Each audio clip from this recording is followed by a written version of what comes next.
Panasonic has confirmed that its flagship JZ2000 OLED TV will be using a more efficient OLED panel, thus joining the LG G1 and also the Sony A90J in implementing LG Display's new next-gen OLED panel capable of even higher peak brightness. Let's talk about this. Hello everyone, Vicentio from HDTV Test here. At CES back in January, Panasonic announced its flagship JZ2000 OLED TV, and at that time we only know that the company will be using a heatsink for heat dissipation to help achieve higher peak brightness, similar to what happened with last year's HZ2000 and also the GZ2000 the year before.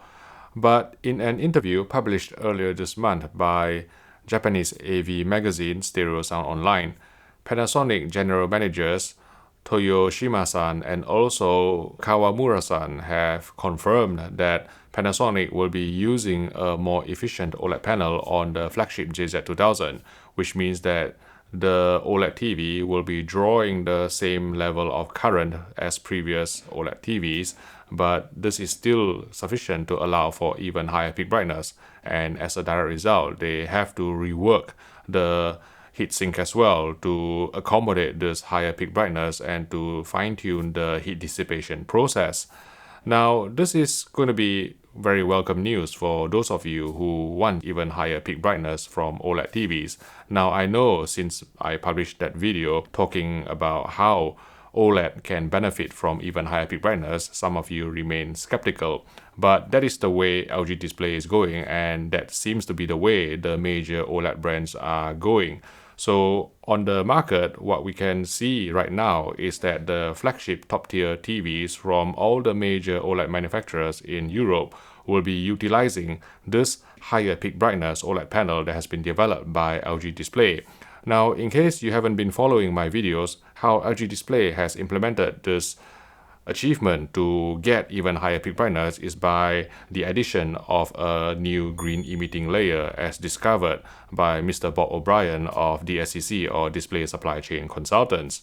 And the second thing that LG Display did is to substitute the hydrogen in the blue OLED compound with deuterium, and the higher atomic mass will result in lower vibrational energy, and therefore it is more heat resistant. And because it is more heat resistant, it can withstand a stronger current to achieve even higher peak brightness without any shortening in lifetime, and that is beneficial obviously for the lifespan of an OLED display. So by combining these two elements together, they have come up with a next-gen OLED panel, which surprisingly, the company hasn't managed to actually create a branding for, which, quite surprised me. So I don't know what to call this new panel. Should I call it next-gen OLED panel? Should I call it upgraded OLED panel? Should I call it brighter OLED panel? Or just for fun, should I just call it OLED Quantum?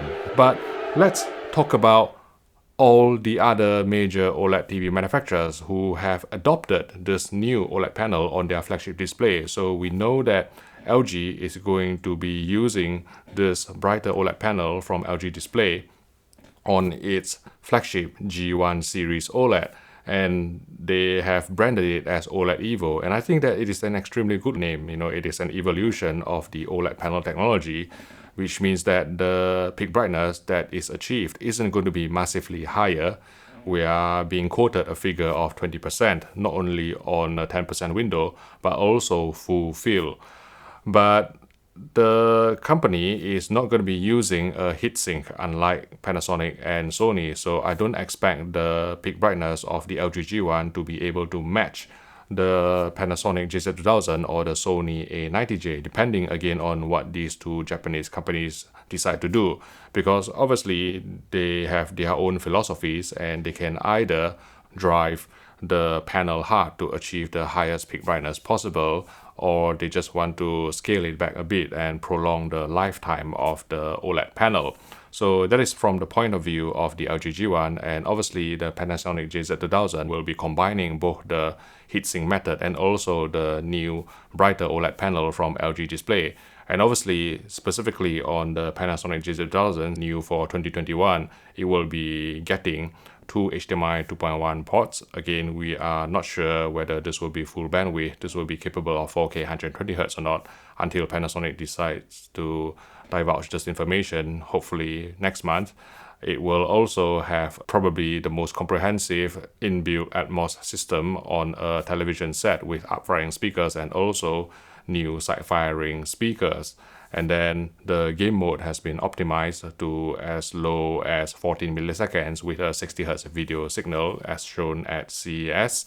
And it will be supporting VRR, it will be supporting ALM, it will be supporting ER, all the goodness that you would expect from HDMI 2.1. And if you add in the traditional color accuracy strength of Panasonic TVs and also their superb, I would say class-leading near black handling, then I have high hopes for the Panasonic JZ2000. And then we go to the Sony A90J Master Series OLED.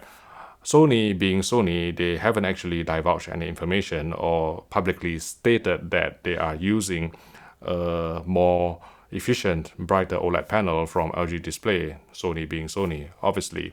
But we have surmised that they are probably doing so because of the 1300 nits that has been demonstrated at a media event in China. And also, if we look through the power consumption figures that has been published for the Sony A90J, we can see that it is roughly around 20% more efficient than the previous Master Series OLED, which was the AG9 in the UK or A9G in the USA. So from that point of view, I think Sony is also using the more efficient OLED panel from LG Display, and on top of that, they will be adding some metallic heatsink solution to achieve the highest peak brightness possible. So I think the highest peak brightness on the market for 2021 should be achieved by either the Panasonic G2000 or the Sony A90J, depending on which Japanese manufacturer decide to go for it, so to speak. And I need to also talk about Philips, because even though Philips did not actually announce any OLED TVs with higher peak brightness at their launch event back in January, when Danny Tech, who is the picture quality architect for Philips TV, conducted a Q&A session, he mentioned that they are reserving the higher peak brightness panel for their flagship OLED, which is due to be unveiled at IFA later this year. So their new 2021 9 series OLED will be using a high peak brightness panel, but we currently do not know whether the company will be using a heatsink solution just like Panasonic or Sony or not. So that is something certainly to watch out for. But Philips, they have their other strengths, and their unique selling proposition has always been Ambilight, integrated bias lighting solution. So here's a complete list of the OLED TVs that I know will be using the new, more efficient OLED panel from LG Display, and whether they will be using heatsink or not. And obviously, this more efficient, brighter OLED panel is only reserved for flagship, really expensive televisions right now. But hopefully, as LG Display scales up the production, this technology can trickle down to even mid-range or even entry-level OLEDs. So you may benefit from even longer lifetimes or a generic or slow increase in the peak brightness. And I think, from that point of view, the future of OLED is bright. If you'd like to watch more videos on 2021 televisions, I've created a playlist here if you'd like to click on it, and I will see you in the next video.